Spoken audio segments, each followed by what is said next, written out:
Әлфия Мөхәммәтҗанова шишәк бәйләмнәре тотып мәдәният йортына ашыга. Бүгенге бәйгедә ул тамашачы гына. Эш кыз үстергән әни бүген шуларның икесе өчен җан атачак. Кызларымны котларга килем.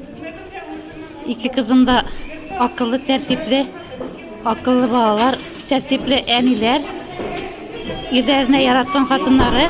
Мин кызларым белән горурланам. Алар икесе дә укып бетереп, хәзер декреттан чыгу дисән сау икесе дә эшли. Мәдәният йортында бүген аеруча җанлану. Чара башланганчы халык күпләп агыла торды. Ишетеп кенә белгән артист түгел бит. Сәхнәдә үз микрорайон кызлары ярыша. Бу матур бәйгедә беренче тапкыр гына катнашуым. Яшь әниләр бәйгесенә бик яратып, репетицияләргә бик яратып йөрдек. Кызлар белән безгә ниндидер дәрт истеп тора инде бу бәйге. Һәрберебез каушыйбыз. Хәзер чыгар алдыннан әзрәк бераз каушып, кушап торабыз инде. Минем гаиләмдә балам берәү генә. Без әле яшь гаилә. Балама 3 яшь, Мурат исемле. Иремнең исеме Илнур. Шушы Югар Нырлат авылында төпләнеп, Югар Нырлат авылында йорт салдык, шушында төпләнеп, шушы авылда калдык инде без. Егез әле әниләр бәйгесендә катнашуга 7 яшь әни алынды. Төрле өлкәләрдә эшләсәләр дә, алар Югары Нурлатка тугры калган кыз киленнәр. Шунда гаилә корып, йорт җиткезеп яшәүче парлар. Biz инде үрнә китеп күрсәтәсебез килә яшьләр менә авылда да яшәп була дип инде авылның өметле киләчәге булсын. Менә үзләре тәрбияләнгән бакчада балалар тәрбияләнә бүгенге секендә.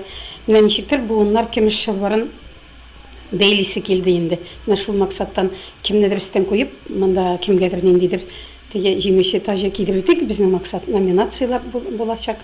Безнең инде иң уңган, иң зирәк, иң элгәр, иң сикемле, иң чибәр, менә шундый иң назлы әниләр.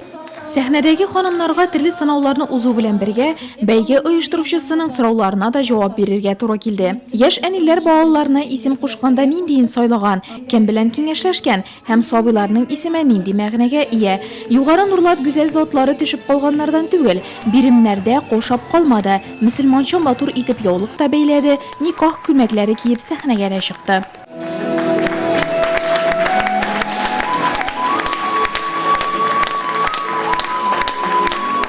Biz инде Нурлат районы Аккалфак иҗтимагый оешмасы белән берлектә мондай чараларны күбрәк үткәрергә тырышабыз. Без инде концертлар белән генә кайтып калмыйча, менә бигрәк тә инде шушындый тәрбияви чараларны күбрәк үткәрергә тырышабыз. Аннан соң безнең авыл халкы да бик актив. Без менә һәрберсен учетка салдык дисәк тә була. Менә шушындый бүгенге кичәбездә бит инде без яшь әниләрне чыгарга тырыштык. Алар инде беришесе тәүге тапкыр сәхнәгә менүчеләр.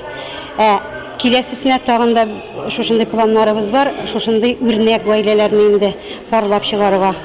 8 март халыкара хатын-кызлар көненә багышланган бу чара район башкарма комитетының мәдәният бүлеге ярдәме белән үткәрелде.